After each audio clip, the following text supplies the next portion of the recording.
In all the years of YouTube's history, there are few years quite like the 2016 to 2018 era. This was the era when creators had zero chill. I think there's someone hanging right there. Thumbnails looked like people were being sucked into black holes, and apology videos deserve their own Oscar category. I'm sorry, you guys can save me. It was chaotic, petty, irresponsible, and honestly, kind of incredible. Let's start with a scandal so bold, it honestly deserves its own Netflix doc. It's 2016. CSGO is huge, and some of YouTube's biggest names, Syndicate, TmarTn, eventually RiceGum, are filming themselves hitting massive jackpots and gambling sites. But here's the kicker.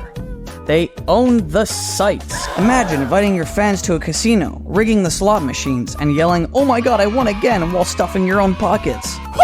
Off to a hot start, baby! No FTC disclosure, no ethics, just full-blown, "How do you do, fellow kids? Try this totally random website." And the target audience? Kids who thought credit card info was just another Roblox power-up.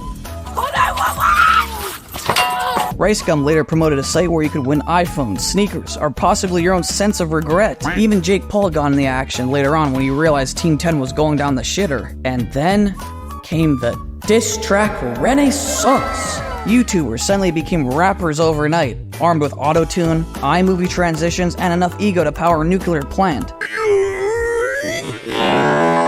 Jake Paul dropped It's Everyday Bro, a song so aggressively bad it broke the algorithm and my will to live. England is my city became a meme so powerful, if that phrase alone doesn't send you back to 2016 and 2017, I don't know what will. Then RiceGum hopped in, like YouTube's savior, doing a diss track of his own against Jake Paul. Obviously, he had to team up with Jake Paul's ex at that time, Alyssa Violet, and they dropped It's Every Night Sis, the perfect antithesis to the Jake Paul It's Everyday Bro. You really came up with something original there, didn't you, RiceGum?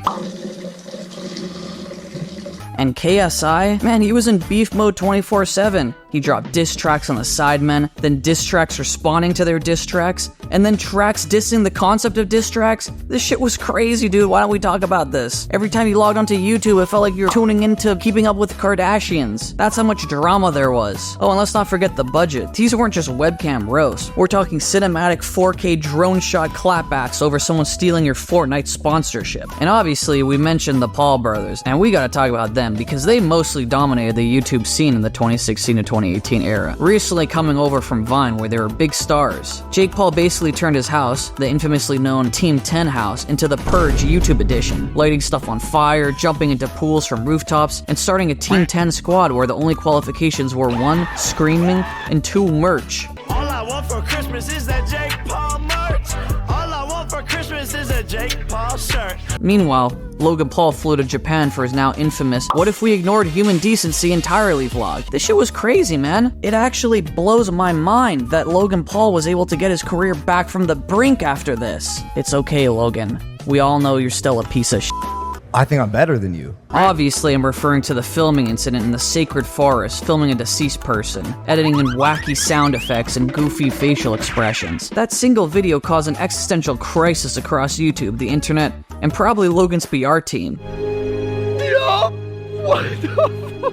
Like cockroaches with brand deals, they boxed, rebranded, and are now taken semi-seriously with a new podcast. Honestly, when I think about the Paul brothers, boxing really saved their career. At that point, KSI was able to call out both of them to a boxing match. Jake Paul, Logan Paul, any of the Pauls, I don't care. Bring it. And now you look at guys like Jake Paul, and they've gone from vlogging every day as a cringy 20-year-old to fighting goddamn Mike Tyson on Netflix. Then came the war that broke the internet's brain, the Pewdiepie Vs T-Series drama. For newcomers to YouTube, it might surprise you that Pewdiepie was the reigning champion on YouTube for many, many years, having the most subscribers out of everyone else. He was entertaining, funny, he shot gameplay, skit videos, you name it. Obviously, he had that one incident that we're not going to talk about on stream. What a fucking nigga. No, God! And obviously, the drama I'm referring to is him going up against the entire Indian music industry. T-Series was fast approaching on PewDiePie's mark as the most sub-to channel on the internet.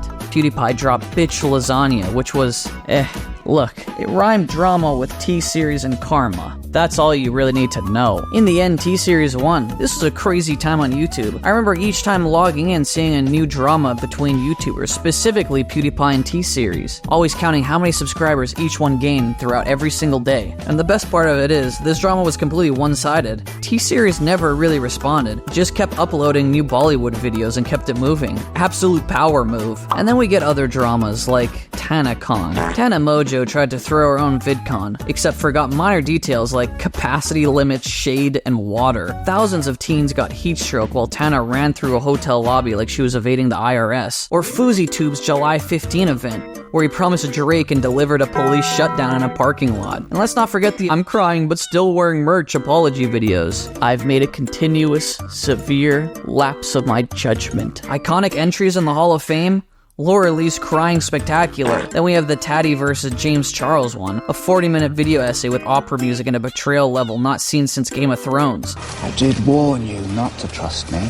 By minute 12, you forgot what the hell the drama was even about. By minute 30, you were emotionally invested somehow. It was crazy. The real kicker, some of these were monetized. I'm deeply sorry brought in ad revenue. Nothing says growth like mid-roll ads between sobs. And hey, if they flopped, no worries. Just make a second apology video, or a Notes app screenshot, or go on a podcast and say I was in a dark place. The YouTube apology cycle was often just offend, cry, rebrand, and collab. Just look at Logan Paul. I mean, I brought him up so many times throughout this video, but it's crazy to me. This guy was the talk of the town, one of the most hated people on planet Earth. Then he got a haircut and made a podcast and everything was okay suddenly. And speaking of the Pauls, somewhere between 2016 and 2018, YouTube vlogs evolved from here's my morning routine to here, let me fake marry my ex in Vegas for views. And who was leading the golden age of oversharing? That's right.